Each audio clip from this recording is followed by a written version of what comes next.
Nous, malheureusement, on a gagné 0, mais toi, on a 3 points. Mais on s'attendait à plus avec les contre Bénin. On s'attendait à plus, même un score à 3-4-0 parce que on a 3-0 Sénégal et un message moins lancé. Donc deuxième journée Sénégal à Zolimbissa. Donc on a un morceau. Donc on a un problème. Une barrière est un obstacle déjà. Et na mon équipe Kakuta qui est retenu et ils allaient bien vraiment pour du côté là sous bâti au moins bandement 18 qui avait déjà pour limon souvent ngapo na ngai na kopesa point na ngai nga edoka imbia bandati donc aba bomba na souffle na comme ça okuta première mi-temps est toujours très bien commencé mais ce que si l'isane est difficile que si l'isane c'est là ce que ni coach azali le rwanda on dirait compréhension la sagesse voilà il faut comprendre les jeux relier au jeu que dans moment où vous êtes un adversaire tel vous tuez déjà 2-0 que ça folle ou le coach a 3-0 plus bien donc ça dit que conserver victoire voilà savoir gérer là il y a beaucoup de méchants les banda mais tu es bon d'accord apportera plus dans côté la conservation des balles mais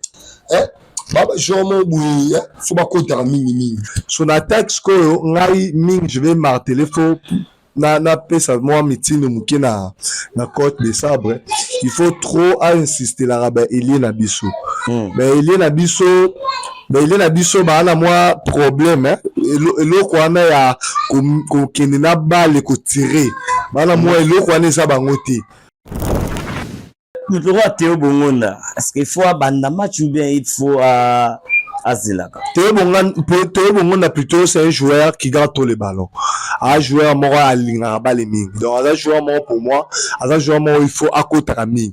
Mais à l'expérience à ma cas c'est un joueur qui a joué des grands matchs. L'entraîneur la vision est peut-être de jeu, il préfère ming et Théo dans la terrain. Parce que Théo a occasion comme on en a boué à quoi réaliser parce qu'il a toujours été plus réaliste. Oui, oui dans la réalisation Bongonda maintenant ça va. They've left that Bongonda is in. Oh, that was calamity at the back for Benin. And how Bongonda made them pay. He was not going to miss. Et voilà, la deuxième journée de la CAN, donc la Coupe d'Afrique des Nations 2025 au Maroc s'annonce très alléchant, en tout cas avec des affiches qui fait parler le monde. Donc, mesdames, messieurs, encore une fois, bienvenue dans ce nouveau numéro de votre émission, en tout cas d'analyse sportive avec la grande équipe, en tout cas, comme je l'ai toujours dit, un nouveau vent, donc des jeunes analystes sportifs avec qui nous allons devoir analyser toutes les rencontres de la deuxième journée. Donc, Toza déjà na bango awa bazana biso, donc Toza na Jacob qui est déjà là à mes côtés. Bonjour et puis salutations à votre Toza analyse rapidement. Mbote na téléspectateurs.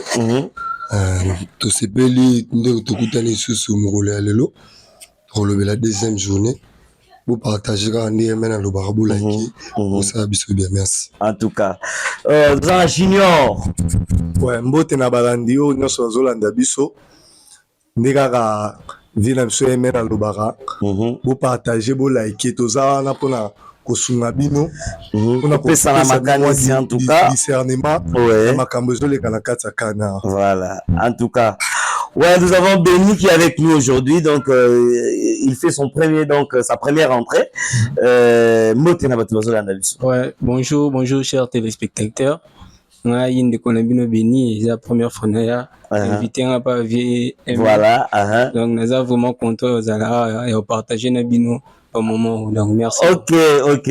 En tout cas, gardez dans le micro, le micro. Rapidement, nous avons ça va grandes affiches. Il y a deuxième journée.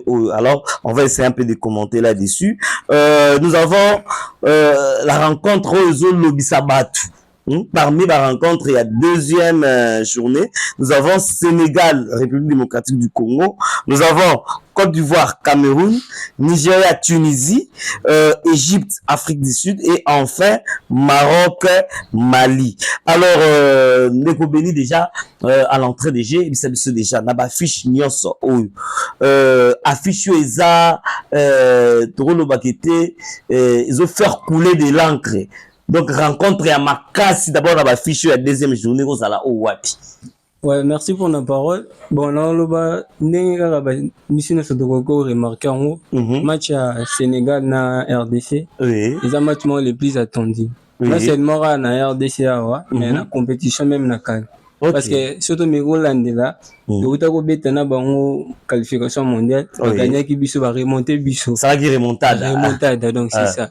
Donc voilà, le bas, il y a match à Sénégal na RDC, les matchs les plus attendus. Les plus entendus. Alors, tout le monde appelle match à rencontre à Côte d'Ivoire, Cameroun. Côte d'Ivoire, Cameroun, bon, non, le bas, on a appelé rivalité à Makaïs. Rivalité à vraiment Makaïs. Côte d'Ivoire, malgré tout, à cause de la baisse, mais l'équipe est tenue toujours fort. Cameroun, même chose, mais ils sont tenus toujours fort. Mais bon, vu que les matchs, les meilleurs gagnent toujours, on a appelé ça match à Makaïs. Oui, on a appelé ça match à Makaïs. Alors, bon, la deuxième, nous avons la date d'aujourd'hui à 26 décembre. Angola, Zimbabwe, Égypte. Non, plutôt Angola, Zimbabwe, tout le monde appelle Égypte, Afrique du Sud, Zambie, Comores, Maroc, Mali. Alors, parlons de Zambie, Maroc. Est-ce que tu veux s'attendre à un spectacle, à la rencontre, vu que Bangon Bayon est plus faible? Bon, en s'attendant pour un spectacle, dans le bac, il y a quand ils ont des compétitions, on va y aller. Donc tout peut arriver. Tout peut arriver. Ouais, bah les bêtes, donc tout peut arriver. Mais je suis sûr que Maroc, Zambie, oui. Maroc, Mali, et puis Zambie, Comores. Zambie, Comores. Ok. Bon, je suis sûr que Zambie a beaucoup surprendre Bissot. Comment déjà ça se voit avec lui? Il a fait une bonne saison. Déjà la qualification concernant le mondial, il s'est bien développé, bien combattu. Et là, c'est déjà un point. Donc, nous espérons aussi dans CAN et ça sera par rapport à Comores. Par rapport à Comores. Ok. Micro Nande Kwazo Andabiso. Les grandes affiches. Donc, nous avons Sénégal, République démocratique du Congo, nous avons Côte d'Ivoire, Cameroun, nous avons Algérie, Burkina Faso, Égypte, Afrique du Sud, Maroc, Mali, voilà, Nigeria, Tunisie. C'est quoi? Match et attention, rencontre et attention, na fiche où vous allez rencontrer. Bon, nenga na moni ba fiche wana, pour ngai na koloba Cameroun, Côte d'Ivoire. Pour na hôtel à Cameroun Côte d'Ivoire, ils ont match moro, il y a ba tête il y a Afrique. Donc ils ont des grands géants africains. Ba kouteni na match moro il y a CAN. Donc baza ba équipe où ils gagnent le plus de CAN à 3 ou 2 à 3 reprises. Faut pas oublier Égypte, Afrique du Sud peut aller. Oui, l'Égypte, Afrique du Sud. Ça peut ba tête Afrique. Oui, baza ba tête Afrique mais Égypte c'est que azana moi écart ma case. Sotali atala histoire en Afrique du Sud ba c'est Cameroun. Mais quand même sur Otali Cameroun na Côte d'Ivoire, c'est serré. C'est bien près le encore. Mais sur Otali même manière na ba au bêta. Ba beta rapé football est similaire. Donc pour nangai na monine ya ngonde cause à la match ya deuxième journée pas ma meilleur match. Mais peut-être dans spectacle ba match mususu eza peut-être ko proposer spectacle moko ya Makas ko linga mais na affiche bo ya ngonde za affiche moko sans oublier Algérie, Burkina Faso. Oui, Algérie, Burkina Faso. Parce que Burkina Faso ne va pas se laisser faire. Oui, Burkina Faso a gagné le match, a gagné d'une manière spectaculaire. Qui menait 1-0, a sali remontada dans la dernière minute. Ça fait début, donc c'est quelque chose à retenir en compte. Et Algérie a bâti l'Ouganda par 3-1 à facilité. Au moins, il y a un joueur qui complémentaire. Donc, il joue un football. Moroza tellement kitoko. Mais ils appellent un match à kitoko, mais on a la position tellement match, on les a déjà plus de 6 cadres. On a grand match. Alors, que dirais-tu à rencontre à RDC Sénégal? Parce que apparemment on dirait ça match le plus entendu. Parce que il était Léopard na minute ça le Léopard blessé. Effectivement. Ceux qui dans 4 heures na Congo biso ba Congolais na ba Sénégalais toujours la match wana makasi pe na ba landeo baza pe na Maroc ba dit que ezali parmi ba fiche moko ezala très intéressant surtout na niveau ya jeu na niveau ba joueur de beteli sotali RDC ba joueur malgré pour beta pe ba match musu to raté na biso dans les jeux mais tali moins efficacité wana devant les bi ils ont gardé kaka rythme équipe ezala malamu et aux la match ya malamu po pe soko tali na ngambo ya Sénégal bango baza kana ba joueur ba komwa soto to landi bien baza ba joueur ba classe mondiale donc spectacle aux makasi VIP à scénario ya ba match au tukoleka. Oui, il y a éliminatoire à Coupe du Monde. Moi, esprit à revanche, j'ai dit qu'il y a Congolais, Congolais, bon, ça la pose ça à moi, revanche, Joana, donc, j'ai dit qu'il y a un booster match. Booster match. En tout cas, tout au long de Mané, c'est là qu'il est sorti médiatiquement, que non, ce n'est pas un match extraordinaire, c'est un match normal. Bon, c'est une façon pour lui de relâcher un peu la pression. Pour ça. Match à Makassi, en lui-même, à Ebike, oui, c'est un très grand match. Mais pour la c'est Zalamois un peu stressé. On peut dire ça pour une petite confiance. Ça arrive. Tout le monde a fait un grand joueur belé avant un grand match où Niaka Mouam qui fait wana qui est où tu as une pression qui est grand match peut-être qu'on bimisse bien la match. Donc pour Nanga Mané c'était juste une façon de un peu que la pression. Est-ce qu'on peut parler de la peur du côté Sénégal? Non, c'est pour moi c'est pas la peur, c'est juste la pression. Bah la pression. Pression wana ba supporter ba polémique internet peut-être quoi. Éviter des places sur la pression pour ça on a dit bloc donc bah joueur peut dans la moins pression à la côté de la BSOP bah joueur après bah ça la sortie médiatique pour la bloc pour la pression. Voilà, micro Nico Jacob, donc nous avons vu, il y a Bafiche pour la deuxième journée, les grandes affiches, donc il y a match Oyo. Batubazo Zela vraiment avec beaucoup d'impression, donc attention, avec beaucoup d'attention. Nous avons d'abord Sénégal, République démocratique du Congo, nous avons Côte d'Ivoire, Cameroun, nous avons Algérie, Burkina Faso, Nigeria, Tunisie, Maroc, Mali et enfin nous avons Égypte, Afrique du Sud. Donc Mathieu Zan en jeu Makas, ils a rencontré match où ils ont en jeu. Ils ont un match pour l'instant nous allons bien compétition on a surtout bakolo ba gagner bakutanisco entre bango parce que le va ça va preuve ba match va arriver bango so bakolo ba gagner bakolo ngo zotanga neti banani presque ba match wana nyo c'est ça il y a ba grand club ba grand nation pardon à part kaka Mali peut-être ndi a salgi ni la Zambie mais il reste avec qui pour tangi ba da ba 3 points bango surtout autant la RDC Sénégal Égypte Algérie Nigeria Tunisie Côte d'Ivoire Cameroun voilà bango surtout ba na ba 3 points mais et là c'est Beli ils a ce qui ba match en chaque jour tu auras deux matchs deux grands matchs par jour.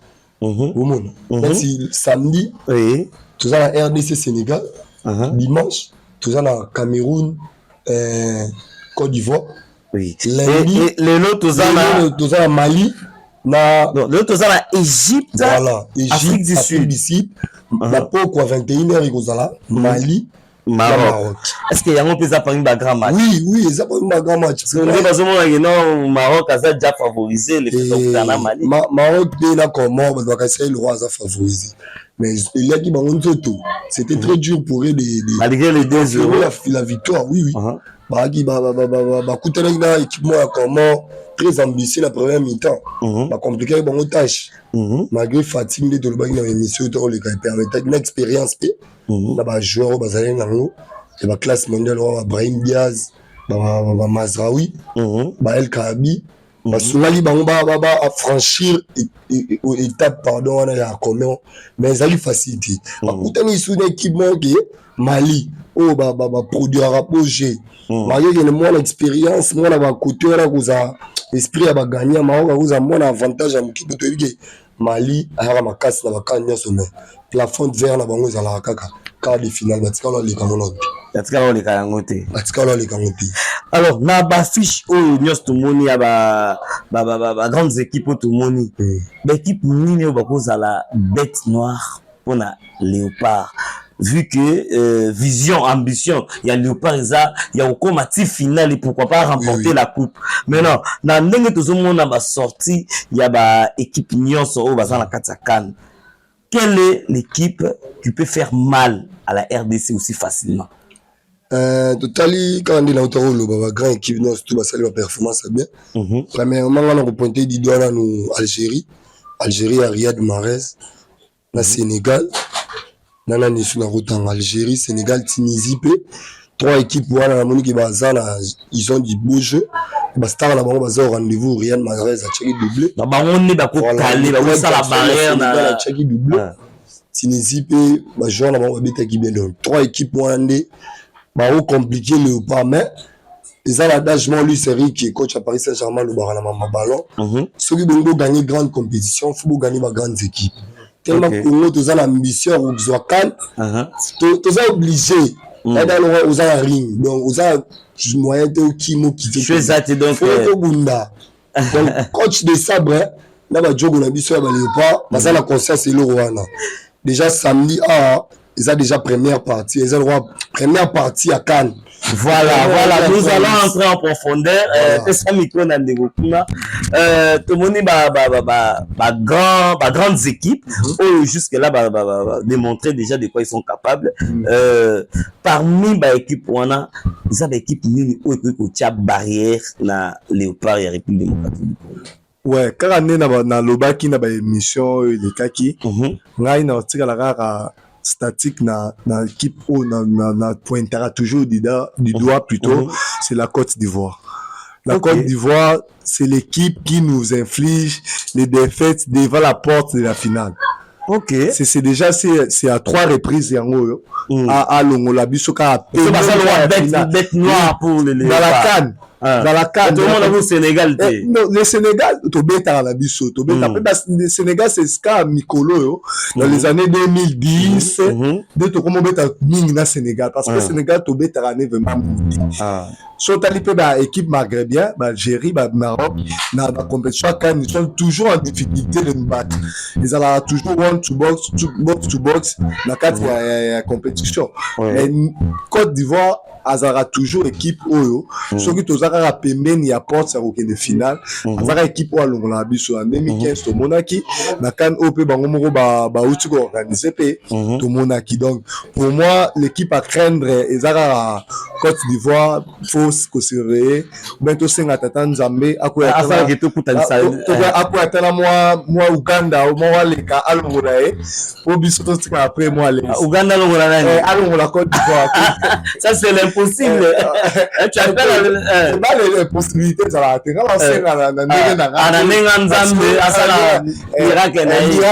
Uganda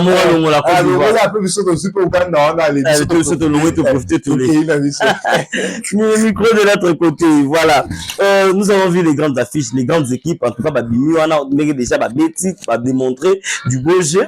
Alors, parmi les grandes équipes, on a équipe nini oyo selon toi ozomona qui était à cause de la comme barrière pour la Léopard bah na mais ko soutenir ba point collègue na ngai déjà Côte d'Ivoire les équipements biso tout dato yebi donc au tout ça la biso na CAN 2015 ne ko lobby CAN ba auto organiser c'est vraiment la même chose bon on a pona nga na loba Maroc ouais pour Maroc na RDC ça déjà match moi makasi Maroc n'a décidé d'avoir derby mort Makassi et en regardant Maroc puis au là-bas effectif na statistique na Maroc a outa dernièrement dans mondial au 4e dans monde Maroc toi Kiti mais toujours puissant na comme na makamo ça état du ballon dans monde donc Maroc a eu déjà avantage et deuxièmement sélection na bango façon donc ba recruter ba joueurs les joueurs moins haute qualité ba joueur bête na Real là joueur va bête dans le club à Makassi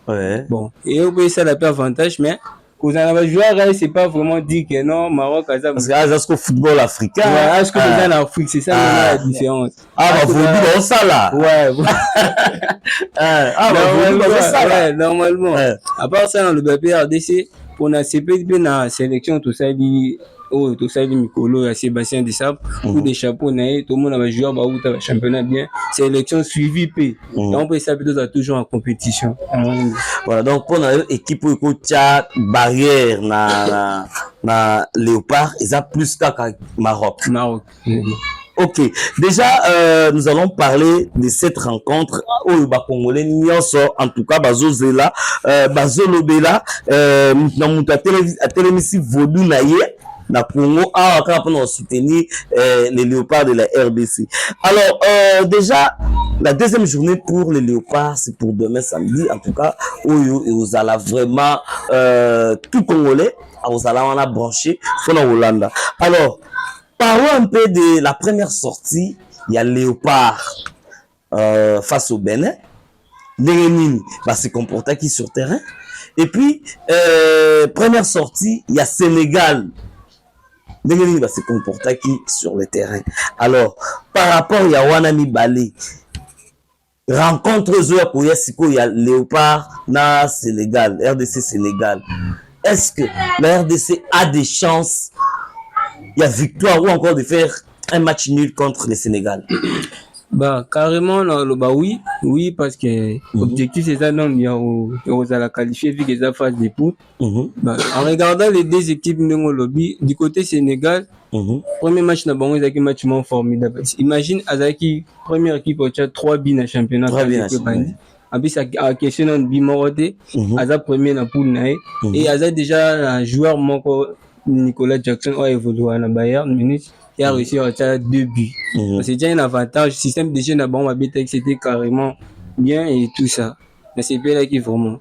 Et du côté RDC, dans le bas, tout ça dans les bons, la manière dont on bêta qui n'a Bénin, ça m'avait pas vraiment plu. Mais quand même, arraché déjà 3 points, ils allaient bien. La manière dont on bêta qu'est-ce qui t'avait pas plu dans la rencontre? Bon, système de jeu, du côté système de jeu. Parce que ce n'est pas le même système de jeu dans le Bétana Sénégal. Donc, de ça, bon, système sous soir, ça contre Sénégal. Bon, et Coco, à quelque sorte. Et Coco, à bon. Parce que moi, je pense que, le match, c'est le bouffé avec le match à préparation pour la deuxième journée. Ouais. Ok. Ouais. Parce que, imagine, toi, Sénégal a approuvé déjà 3-0. Nous, malheureusement, on a gagné 1-0, mais toi, on a 3 points. Mais on s'attendait à plus avec les contre Bénin. On s'attendait à plus, même un score à 3-4-0 parce que on est à 3-0 Sénégal et un message m'ont lancé. Donc deuxième journée Sénégal à Zolimbissa. Donc on a un morceau. On a un problème. Une barrière est un obstacle déjà. Ouais, c'est ça. Vu qu'il y a un premier sur la deuxième à pousser, c'est pas facile. Mais un match ils ont marqué. Alors par rapport à l'équipe il y a Léopard, que penses-tu? Garder toujours même format ou encore même ossature classement ou ou bien tout s'attendre à un petit changement du côté il y a des sabres pour l'équipe. Bah en regardant d'abord premièrement match à ouverture à Cannes Bénin dans le baquet bon changement cause à du côté milieu du terrain. Milieu du terrain. Ouais, du côté milieu du terrain. Milieu du terrain, tout banda qui bandisa qui edoka yembi. Donc, rapport na ngai, na rope sa point na ngai na edoka yembi ya bandati. Donc, awa bomba na souffle na ye, comme ça, au kota. Ah, au kota na deuxième. Et na mona qui peut Kakuta wazaki qui retenu. Et ils allaient bien vraiment pour y du côté là, sous bâti au moins bandit numéro 18 qui avait déjà pour limon souffle. Ça bandit match, amigo ça la moi, bilo connaît on a la dernière passe ils allaient bien. Vous allez bien à départ, Gaël Kakuta, ils allaient bien. Bon, du côté milieu de na mon avis, il y avait un problème. Mais défense attaque, c'est déjà carré. Mais côté attaque, réalise, mais ça l'a quitté. Ouais, réalisation vraiment pour notre bi c'était un problème il y a un peu dans l'oba et l'oba c'est un peu dans un pays n'a mais qu'on analyse match en un pays parce que on s'attendait à plus on s'attendait à 2-3 billes mais tout bimi na bi mon corps donc il y a un problème c'est déjà toi qui est bien c'est que mini là maintenant ça dépend Mais rapport à ce que tu es bien, c'est que de toute façon, il a tel match, il y avait un problème. Genre, numéro 10, mon corona, vraiment. Meneur de jeu. Meneur de jeu, mon créatif, avec des passes, mon ça tourne plus. Donc, tu vois, donc c'est ça. C'est ça vraiment les problèmes. Mais, j'espère que contre Sénégal, c'est vraiment, vous passez le micro à Junior. Junior, on a vu la première sortie des Léopards. 1-0, difficilement un match remporté d'une manière très douloureuse. Et puis, de l'autre côté, nous avons vu la première sortie de l'équipe à Sénégal où a gagné l'équipe par 3-0, bien que c'était face à l'équipe à Botswana ou peut-être bon bah comme ça, l'équipe la plus faible, il y a Poule. Peut-être dans ce sens-là, peut-être rencontre à Makasi au Sénégal à Okutana, na République démocratique du Congo. Donc autant là sorti ne somi balé wana. Combien de chances au groupe ça na République démocratique il y a pour gagner Sénégal ou encore il y a match nul. Est-ce que c'est possible? Oui, bien sûr. On peut s'attendre à une victoire ou soit un match nul. Bien sûr, on a appuyé Pika Malubande Ronanga. Nous sommes à 50-50. Nous sommes à Sénégal. Nous sommes à 50-50. Oui, la minute, c'est l'équipe qui est au coup donc, je pense que les joueurs vont la paix, moi et l'autre, on a vraiment été au Bétana Sénégal. En plus, fait le mois déjà. Ils ont un derrière la tactique parce que sur le match à Coupe du Monde, pour la 3D. Dans le jeu comme ça, on a bien joué, on a marqué 2 buts, mais c'était juste la tactique qui entraînait, on a pas changement, on a lobby, ba classement, on a des salariés moi comme Bisso. Et on a lobby, il y a lobby, il y a le bac on a classement bon chose. Mais dans le jeu Kobe Tara Sénégal, il y a une chance. Et on gagne parce que d'être arrivé au Tchad débit. Donc à ce moment au Tchad débit, si on avait bien défendu, on pouvait gagner des 0. On pouvait gagner des 1. Ouais. Donc, c'est juste que entraîneur à moi sans Souana ceux qui tombent dans un grand pays plutôt azadiana moi et loko wana santara déjà que ma beza wapi na bongisamba mo po équipe munene bazela raté et bobetina nous bozeli après RMT équipe munene tant au mona kaka que il y a les mal awa au rectifier en bas bon tout monde qui on a fini la Coupe du Monde 2022 Argentine na France plutôt ma betaki finale équipe de France et bandi Argentine et bandi mamo tché 2-0 et coach Didier Deschamps monique au hôtel né à Zobeta était quand la première mi-temps maman ça pas changement maman peut équipe s'est bonifiée équipe comme l'occasion d'arrêter tout le monde qui égalisation puis match à Quito donc ils appellent coach na biso pe alongola et lokoana il y a que Atala. Donc il faut faire les changements au bon moment. Donc, quand on est acquilé, il faut changer, même si il faut changer le système, ou changer le système en plein match pour permettre l'équipe de répondre moins dynamiquement. Voilà, le micro de l'autre côté de Koïb Sabiso, mon première sortie, il y a Sénégal, Léonie Nezaki, 3-0 en faveur il y a Sénégal, et puis d'autant les premières sorties, il y a Léopard. Match Zaki, en tout cas, victoire, il y a Léopard, mais difficile, d'une manière très difficile. Alors, ce qu'on rencontre Sénégal, République démocratique du Congo, est-ce que chance César et République démocratique du Congo, il y a à remporter rencontre wana, match wana, ou encore il y a aussi la match nul? Oui. Sur ces points-là, on a un peu sur raison pour tout ça la possibilité à vaincre le Sénégal. Tout un peu de ça la match ni pour nous on a le bas qui te menait déjà début. Pour ne pas parler à défaite, hein, tout le monde a défaite. Oui. Tu remets la défaite tout ça va congolais. Tout ça va pour l'équipe nationale. Oui. Pour continuer, quand on a le lobby, tout ça qui a la capacité la dernière sortie na biso ou tout ça les face na Sénégal. Tout menait qui est 2-0. Les arguments circonstances en match, la situation sous deux occasions, tu as 3e but, tu as peut-être fatigue, il y a changement, il y a des joueurs qui roulent, timing a bien été bon, bonne expérience, on a calme on a vécu le Gabiso. Là pour être sincère, bonne expérience pour le Gabiso, mais c'est le football, il y a besoin d'expérience match à Cannes Oyo. Non, pointé du doigt ma première sortie. Premièrement d'abord, tu as un adversaire différent. Et quand nous avons manqué du respect à nos confrères botswanais, azalaki pe une équipe moko boye akozala mokabi point na poule wana donc ata Benin so akutana na Botswana mais puis prochainement soki lobi bakobeta Benin akozala da favori contre Botswana donc ba match to kobeta to beti na deux adversaires différents beti na Benin ou quand même malgré sa grande mais aza parmi des équipes moyen ou ba progresser na monde na Afrique on va dans monde na Afrique Botswana aza pena na C aza parmi ba 120e mondial mais Benin comment déjà parmi ba 80 90 équipes donc il y a monde et ça déjà différence moi ma casse Benin reposer biso ba problème a opposé des équipes sous ba problème pour historiquement par là Benin alongo la Algérie alongo la Maroc donc ce moment il y a des équipes facile à dompter mais Botswana sur la CAN ou sur la deuxième participation et sur la première donc trop comparant des matchs où il y a faut coach a rectifier la tactique on a bien lobby pour comme un système de jeu wana ils rappellent bien comme un système de jeu dans la grande compétition boui ils rappellent bien mais tout ça on fait ça coach peut-être à créer une stratégie on a pas bon bélo au moins bien dans un cirque ils a bon match au Sénégal ils ont un peu vigilance dans le Sénégal voilà peut-être voilà ils ont peut-être des idées coach mais j'ai pas très confiant dans le match. Les joueurs peuvent avoir confiance quand nous à Sadi Galobagi, c'est le football.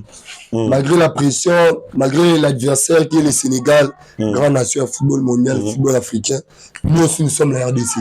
On va s'appuyer sur nos cadres comme Chancel Mbemba, Cédric Bakambu, Bato Baviva déjà ma grande compétition, là, tout le monde, Robert Kidiaba, coach les sabres, Aïbi Afrique, bien donc confiance et ça, sur le de Roissel, nous sommes bien, alors, qu'est-ce qu'il y a à rectifier cette fois-ci dans la rencontre où il y a République démocratique du Congo dans le Sénégal? S'il faudrait rectifier par rapport à la première sortie et puis par rapport à la dernière rencontre où Babeta qui n'a le Sénégal, s'il faudrait ajuster quelque chose, qu'est-ce qu'il faudrait toucher? Si dans le bandana, la dernière rencontre de Babeta dans le Sénégal, cause à constant. Moi, peut l'utiliser qui la dernière émission pour l'équipe nationale, sa constance. Pour tout à l'heure, l'équipe nationale, la biso, tu as match bien. Chaque rencontre, souris, tout dans l'équipe nationale à Congo, on l'a biso en Afrique. La RDC commence toujours très bien ces rencontres. La première mi-temps est toujours très bien commencée. Mais, ce qu'aussi, l'Issané, c'est difficile. Qu'aussi, l'Issané, c'est là, ce qu'on dit, coach, c'est le Rwanda. On dirait compréhension la sagesse voilà il faut comprendre les jeux ou les jeux qu'à un moment où vous êtes un adversaire tel vous tuez déjà 2-0 que ça frôle ou le coach a 3-0 plus bien donc ça dit qu'on conserver victoire voilà savoir gérer tout en étant malin conserver la aussi oui pour l'équipe on se mener à Sabordara genre les tout parce qu'ils n'ont plus rien à perdre pour déjà la grande nation l'équipe l'Euro là quand on a le lobby par exemple l'équipe l'Euro la France n'est qui mené la dernière finale à la Coupe du Monde mon avis le coach des champs n'avait plus rien à perdre pendant que la nation a raisonné est-ce qu'elle limite à 40 minutes 30 minutes tout ça la terre a sauté c'est ça le changement pour tout le gars bien n'importe il faut que de ça va raisonner bon surtout tu déjà 2-0 tout 1-0 dans la minute 2-0 pardon 1-0 le moment bien surtout tu as des bindés de check dans stade de Martin le soir coach Azan le roi stratégique il va garder score coach ça va jouer le roi Fiston mais il est tout le monde dans match contre Benin entraîner à comprendre il y a une minute équipe des assubientés donc il tout garder 1-0 voilà et ça la bien donc va jouer le roi Fiston mais il est là soukana bah essayer pourquoi toujours que tu as Fiston mais il est là souka est-ce que à quoi que banda vous peut participer dans un match te ça va jouer msundingi de Benin le bi va jouer le roi ba idoka embi ba Fiston Maele faut pas kotaka faut pas kotaka ba on met énergie plus par l'air parce que ne peut pas tuer les matchs au début comme ça ba kotaka va tuer match il a ba profil là ba jouer le rôle là Fiston Maele côté intelligence de jeu Benin ko peser sur défense il le fait à chaque façon à côté. Oui, côté c'est différent au bande parce que dès que bakam bala l'expérience on dit na autour nous c'est dit dans le bac. Basa ba cadre. Donc bakam ba so peut deux trois occasions boy. Acheli bino débindé tout le monde renda chaka na match là. Il y a Sénégal. Acha ba bimo classe mondiale roulette boy. Geste à classe mondiale enchaînement carré, tir, action ta comme ça en action. Alors le fiston il a côté on est un peu égoïste. Parce qu'on a bandé la match le gars tout chabi.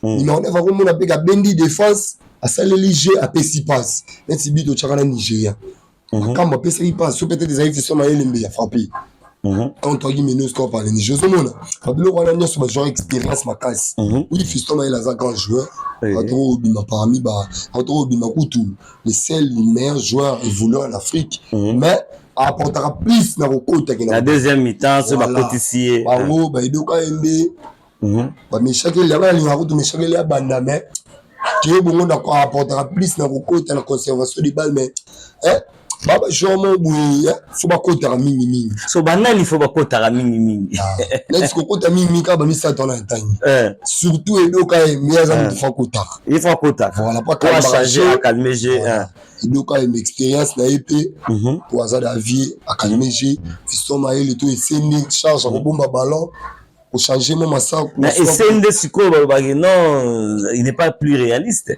Oui, dans la situation, si on est mené déjà dans le match où samedi, tu mené Sénégal par exemple 2-1, 2-0, tu dans la 70e, 80e minute. On doit faire les deux rangs. Il faut que tu bombe bien biso. Tu as choisi parce que tu veux rivaliser au bêta. Sénégal a un grand joueur. Peut-être qu'on a occasion de douter dans une occasion comme ça on gagne occasion de Chibinebi. Pour les gens qui ont D1, tout D2 déjà ils jouent à la psychologie. Tout le monde a un stade de martyr. Les gens ont cripsé, ont climatisé, froid. Bah bah soutenir ça à Nîmes. Quoi? Bah égaliser qui bah. Énergie on a égalisation et jouer quoi. Faut le regarder quand tu viens faut marteler ces situations surtout chez Sénégal pour la biguer la confiance attaque na biso. Voilà. Voilà, le micro de Junior, qu'est-ce qu'il faudrait réajuster dans l'équipe nationale parce que tout le monde qui match contre Sénégal na compétition, remontada de Salemaki et puis tout à l'heure première sortie il y a Léopard face au Bénin. Alors s'il faudrait réajuster l'équipe, qu'est-ce qu'il faudrait retoucher pour que rencontre contre Sénégal équipe là quand même la posture à bien. Ouais, pour Nangaï, tout d'abord il faut faire jouer beaucoup plus les jeunes parce que les jeunes ne apportent moins d'énergie à ma casse. À la place de faire jouer Edoka Embe, c'est un jeune. Kakuta na idée on Robina Lobaki, c'est bien. Mais je préfère match et ça nous en intensité à Makasi par rapport à match sur Sili. Donc match aux années bandé à moins intensité donc je préfère que Mukau abandana na milieu ana babe sera Mukau Mutusa mina nani oyo na no Sadiki pour milieu ana déjà tant que beta tout sentara déjà moi na côté à créer jeu jeu se créera plus au baza bango misatu donc je préfère que abetara mingi miliona son attaque score ngai mingi je vais marteler faux na pesa moi mitino muke na côte de sabre il faut trop insister la rabat Elie na biso mais Elie na biso ba na moi problème eloko wana ya ko kende na balle ko tirer ba na moi eloko wana eza bango te parce que tout le monde a ba match avec équipe mususu senti que numéro 9 Laurent Bakambu ninga sala ba mouvement ya ko décrocher parce que le Jacob Alobi Bakambu c'est un joueur très intelligent, c'est un joueur qui peut même permettre na ba Elie na biso ba tchana ba bi. C'est pour cela que Bakambu minga betana Wissa il marque de but parce que Wissa il comprend que mouvement au Bakambu sali c'est pour me permettre à moi d'aller ko jouer ballon ko kende ko tenga ko enrouler peut-être ballon mais qu'on tenter moi dribble 1 contre 1 qu'on crée bi qu'on chabi maintenant bam Elie na biso bazas qu'on est là qu'on a vraiment té il y a qui doivent aussi tirer oui il y a qu'on joue ballon et tant que Elie prendre ses responsabilités pour tout le monde en haut attention tout le ba match tout qui n'était na poto au monde a la mine mal ba Vinicius Junior on senti que numéro 9 a cause la mouvement boyatique Elie on senti que Elie azala mingi tendance ya rejoindre à la 4 pour tirer mais biso Elie na biso so la mingi match bazala toujours na tendance à kende mpanzi pour ba centrer mais pourtant quand on a un joueur comme Bakambu dans le terrain il faut surtout éviter d'aller trop à l'extérieur pour aller centrer. Il faut trop à cocotte à la carte. Pour comme c'est un joueur qui ouvre les espaces mingi pour jouer ming accès rebelle la mouvement ni makas. Donc à article là il y a possibilité à article à la latérale na yo pour tenter pe chance au Chabi. Par rapport à Fiston Maël c'est un attaquant qui garde trop les ballons, à pivot. Donc nous on aura le bas pivot rôle moko na ba esende donc garde à mini ballon so on va na terrain ça va jouer mon temps à regarder ballon donc ailier et au sein attend on regarder après si yo ne au ça nini au porter OK au ça les centres en mouvement on le recentrer à écouter mais Bakam il ne joue pas ce genre de jeu donc il faut insister trop sur nos ailiers so ailier na biso la muki ne loro ya rozo na mingi na kati ko tirer on permettre biso peut tout ba belé parce que babi e utakaka l'attaque soki l'attaque wana banani bakozala bato bakobanda contre par exemple contre Sénégal bon coach Azana ba appréciation c'est lui c'est bien lui le maître et Amaramounia c'est lui qui voit les joueurs selon toi par rapport à ta vision tu analyses oui bien on a kendo wana par rapport à moi ninga la mona rage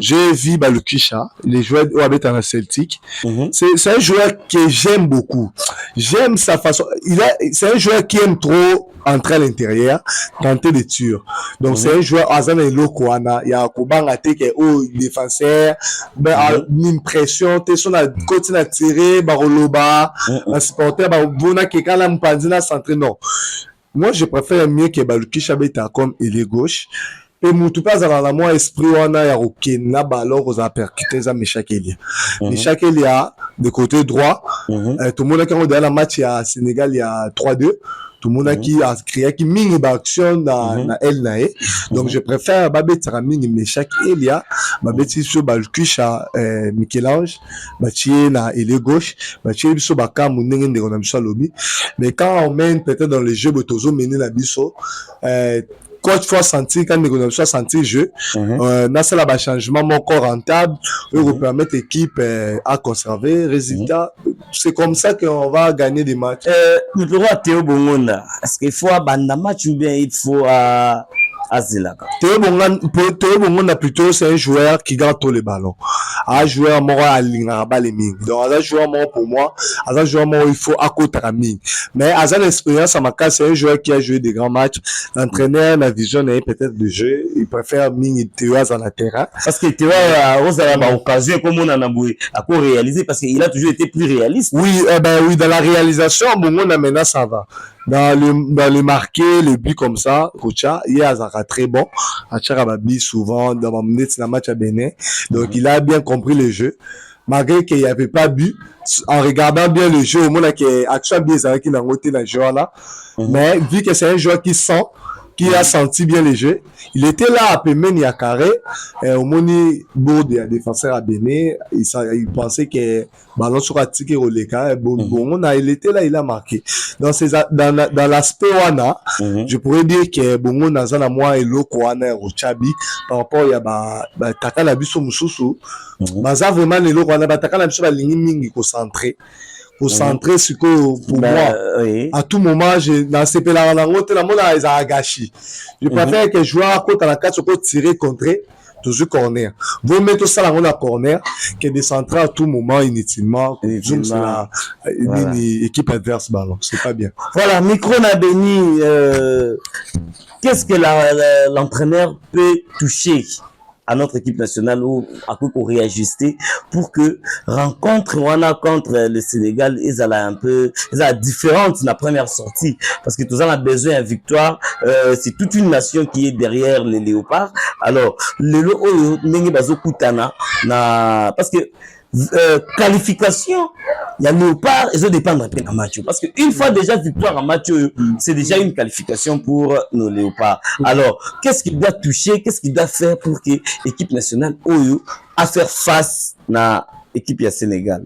OK merci bon on a le baquet il faut avant d'abord toucher point belé pour concernant match à deuxième journée faut dans la première journée net beta donc ils ont qui un système bien peut-être ndendo qu'on a le bien c'est qui genre à masquer moi le mot pour surprendre le Sénégal dans deuxième journée bon nga na loba so na koloba place oyo toko rectifier milieu du terrain nga na insiste kaka na milieu insiste na milieu mais tout wana okende na attaque bon na baino na milieu ndeko alobaki edo kayeme nini balonda banani parce que na Afrique bala Afrique eloko Europe te ato en Afrique ouais yana ba joueur mususu même en Europe yana ba joueur mususu babandaka match te même coach ayebi que joueur a joueur mo bomba donc coach place mo pour ayemba moi surprendre lui ouais yana ba joueur mususu bana ba expérience vraiment ya banda match buleti mais tant akota ayena vent mususu ayo changer comme preuve edoka imbene na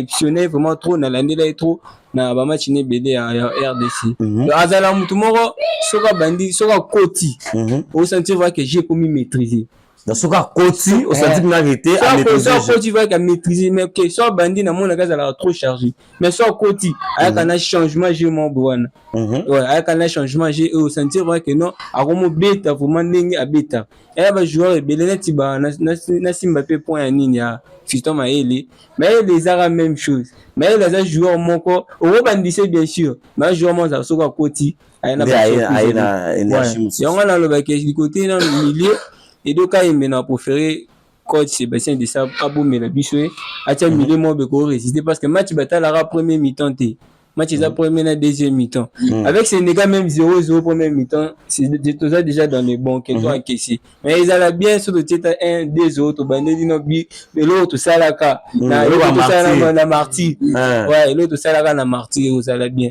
bon du côté milieu je pense que Edo Kaimbe mais du côté attaque tu as pour ça batou atia équilibre atia muta pression atia na muto a dosage parce que deuxième mi-temps les matchs les matchs moi makaisi les matchs moi tete ko ya mbamo vu ya buto olema les matchs moi faut analyser de loin donc moi pe na pesa coach toi vraiment parce que ayebi le roi na terrain ouais donc atia équilibre na attaque comme ça deuxième équilibre en attaque wana c'est-à-dire bako aligner banani ouais équilibre en attaque na koloba abandisi balikwisha na pesa no ida ndeko nanga abandisi balikwisha na mbuku na tel mbuku ouais abombeli biso meshakela sipenga abombeli biso maele so pe senda aux opportunité beta bombeli bozo sana bongonda parce que ouais bongonda c'est le Messi de l'équipe ouais normalement bongonda mais du côté na concernant match wana na éviter ceux qui coach au monde nini mais d'après on a pu sa vie na bongonda faut akota moins na deuxième mi-temps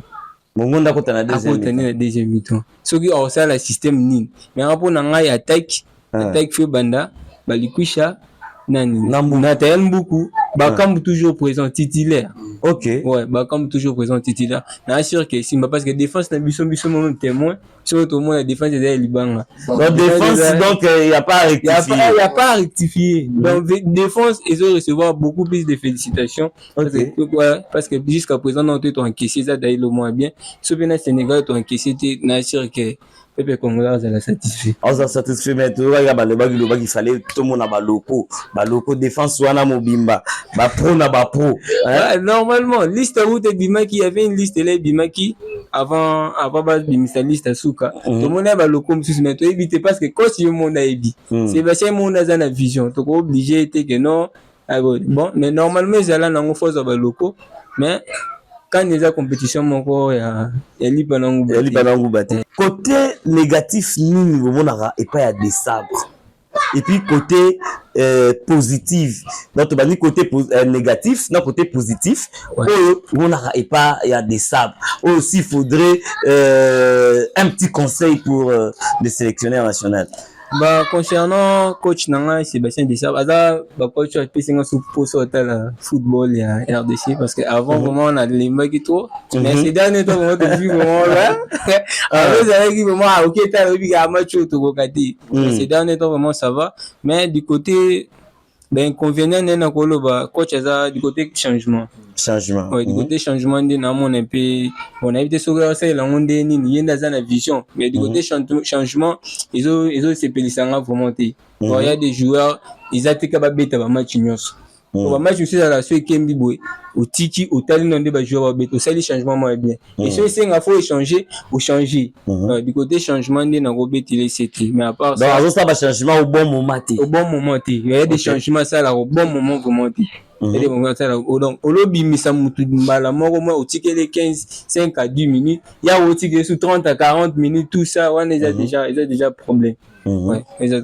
vraiment du côté négatif. Ce côté positif, c'est et là c'est pour la trop stratège. OK. Ouais, la stratège. En plus du côté positif na groupe CP coup de chapeau na sélection sali organisation. Mais c'est pas facile que le joueur il Hollande là. Donc ça n'est pas avant tout le monde qui a monté. Avant ils avaient qui moi va les charter mais minutes tout le monde a suivi. Ils allaient un peu joueur ba belé to ba quitter to ko moi ba bango OK ba jogo ba fana na la poto. OK. Barati. La salle quand même est fort, il y a beaucoup de détails ko. Ouais, à côté na détails sur le terrain là na CP l'année aza trop stratège. Aza calme même ce match il est là, il est calme, il est posé. C'est ce que j'aime aussi chez lui. En tout cas, micro na ndeko. S'il y a du côté négatif et pas à sélectionneur national et puis du côté positif. Ouais, côté positif. Et s'il y aurait un conseil pour. Oui, côté positif. Non, côté positif. Pour tout banda toujours na ouais bien. Oui, te yamabe to lo ba muke. To lo ba belé ya bien. Pour tout monde makamabe ze belé. Faut la reconnaissant. Kunzi marathon muto sala likambu. Au lieu de toujours critiquer. Côté positif, c'est un entraîneur qui est très calme. Il analyse toujours, il analyse toujours les choses. Atala Kimia, il est trop stratège. Vraiment mingité. Et en plus, c'est un entraîneur.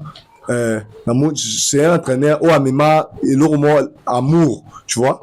Na kala ba joueur bazaki na moi et loko wana ya mtema mabe toyoka pe moi ba makelele moko concernant bola si to éviter ces ala bloko moko ba rumeur ou bien c'est quelque chose de réel tout le monde a ibara boti na muninga soka kanga ke makolo je ne sais pas on zaki série mort azala na soka mort yo na izala souté ouais bien sûr maintenant on a tourné comme depuis décembre je vois que les joueurs se respectent mutuellement c'est quelque chose de bien que les joueurs tout d'abord va se respecter peu importe si vous êtes peu importe où vous êtes maintenant sur bazana moi wana et vous permettre l'équipe qui est de sur place soit là coup de chapeau azana moi et loko esangisa rabatu donc un esprit à resangisa ba joueur peu importe si vous bandité à tout betité mais tu sens que tout le monde est dans la même vision que l'entraîneur.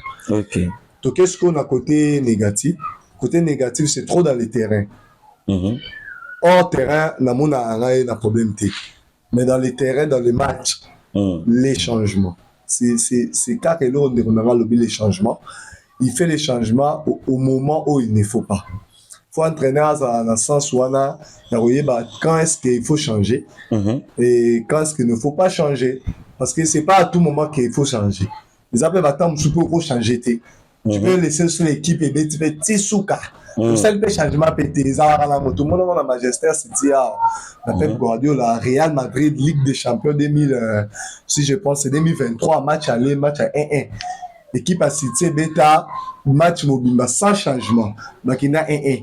Match à l'NBA, organisation, donc ça arrive. Faut continuer à comment on ressentit Géona on la paix bon équipe est bien donc on la paix changement le joueur va petit souka tant équipe est sobeta mabe il faut que sikoyo ne fona kotisa oyo sikoyo fona kotisa mais il faut savoir qui faire entrer ce n'est pas n'importe qui mais le match faut pour il y a ces moto déjà ça lembi on c'est limba otiki a changé mutu que tu as apporté sur le côté oui donc il faut savoir dans match tel mutuni une fois côté ça te pour o eza te obongona il faut côté la match non il faut que match o mutu o fois côté donc il y a ebi ba joueur na azal rôle la ba benga ngene mukonzi ba troupeau to azomema ba brebis ye moko yebi ba pate na ye pe ba pate ne pe ba yebi donc yenda yebi ke awa na match o ndenge ali match ekende osinga biso mutu un tel fois kota ezate ka rapport to yebi ke muka usuka lembi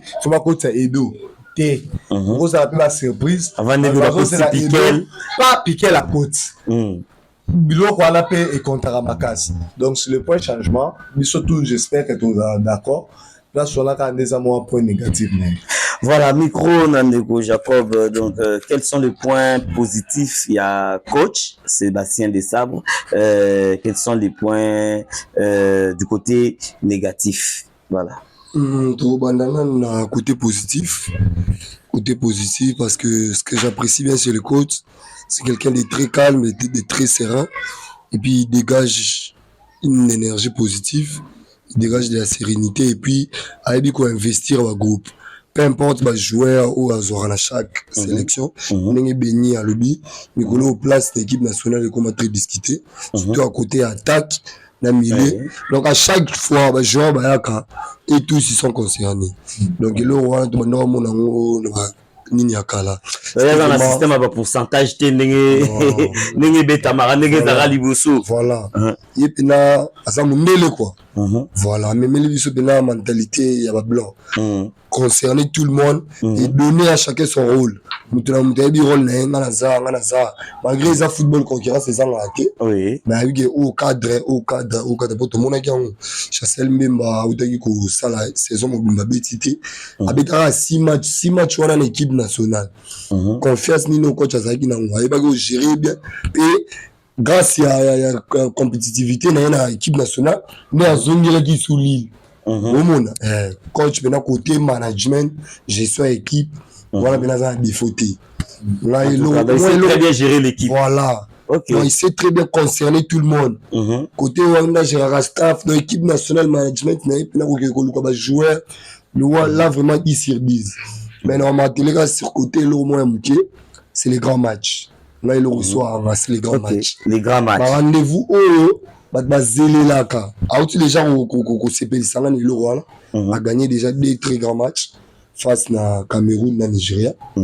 Ça, déjà 50%. Tout le monde soit ça, là, preuve. Pour ça, la preuve, voilà, et écoute, on a des détails, savoir qui mettre au bon moment, au bon endroit. Parce que le football, c'est une histoire de timing. Tout le monde a un zelou. Il joue à la saison, il y a 2 matchs. Mais il y a un homme qui a réalisé la finale de la Ligue des Champions. Le football est un bon. Ils ont dit RDC. Parce que vous rejoindre bon caca. Oui, la région de bon. Mais non, changement. Changement, mais ils ont lié la grand match. Pour changement, on a scellé la globalité. La nuance, le match nuance, ils ont un moyen. Mais là, il y a côté quand il y a un grand match. Changement, dans l'équipe américaine, ils ont un impact. Ça a un sentiment, il y a un méca. Peut-être pour les adversaires américains, ça fait passer. Mais le grand match, Babylon, on les rater. Il faut aborder un grand match, car on a abordé 2 derniers grands matchs, il y a les mini éliminatoires, il y a Coupe du Monde, et même il barrage intercontinental. Oui, puis si déjà moi demi-ticket. La phase des poules, l'autre, tapé, tout rêvé, tout le monde a chassé même quand il s'est à 7. Il s'en a Ronaldo, Idoka, Mbano, Sadiki. Malgré la bête, déjà, la joueur amené en Europe, mais tout le monde est dans le RBC, à bête mondial. Voilà. Donc, et le Rwanda, il vous a très important. Coach, gestionné dans les grands matchs. Les grands matchs ne se jouent pas, mais se gagnent. Peu importe manière de rouler, dans le Sénégal. Toute manière trop banrobé dans éliminatoire à Kano, toute manière trop bête dans éliminatoire à mondial intercontinental, il faut tout gagner. Pour gagner, on est aux années. Sa manière à gérer. Voilà, moi, il la manière de gérer les grands matchs. Ouais, il on a eu sa coach Kayawana. À part Wana professionnel Menzolo, parmi les meilleurs entraîneurs d'Afrique actuellement dans des sabres. Quand les bisous qui ne bien y tout c'est bas. Voilà, donc en tout cas, il faut qu'on se le dise. Depuis un certain temps, Maman Solo Moussou et Zalara, non, coach allait sur 10%, chaque joueur, il faut appeler ça à 10% pour aligner le match. Avec la venue, il y a des sabres, en tout cas, les Solo et Bunga. De même manière, si les gens vont mettre sur le Solo mort, depuis qu'ils sont sous le côté. Parce que c'est qui présence à Baloko, les gens ça va tout sur la mort. Parce que Baloko, les gens la mission sur la mort. Au joueur à mort. En tout cas, nous tendons déjà vers la fin de cette émission. je vous donne le temps maintenant, il y a Moko, après sa pronostic, il y a rencontre, il y a Léopard, la RDC face, il y a Sénégal. Donc, Jacob, parce que nous sommes arrivés à la fin de cette émission. Alors, aux OP, ça, score nayo, ça les pronostics nayo. Voilà. Pour moi, j'espère bien Léopard, ça, la match moins complet. 2 buts à 0, 1-0 mi-temps, 1-0 deuxième mi-temps. Malgré ils ont la difficulté, mais 2-0 pour la RDC. Voilà, 2-0 pour la RDC. Oui. Ouais, pour Nangaï, match à Sénégal, RDC, c'est toujours un match au Bachanara Babi. C'est un match de Babi et Tchanara. Je vois les Sénégal marquer, mais la RDC doit faire encore plus. Pour Nangaï, match qui est des bizarres. 2 buts à 1. En faveur de la République démocratique du Congo. Ok. Bon, pour Nangaï, bon, Nagolo, bah, ils ont un match moins serré. Un match moins serré. Et je suis sûr que Babi écoute. Babi les deux camps, Babi écoute. En étant congolais fier que je suis, Nagolo, 2 buts à 1 comme le Konangaï. En faveur de la RDC. Ouais. Voilà, nous sommes arrivés à la fin de cette émission. Vous avez suivi religieusement, en tout cas, nos analystes sportifs.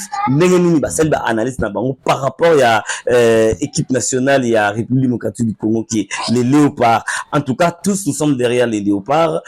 Bonne chance à notre équipe. Et puis, nous savons qu'avec le coach et ses poulains, en tout cas, nous aurons affaire à une rencontre qui va faire parler le monde et qui va remonter encore la RDC sur toute la face du monde, surtout la classement mondial.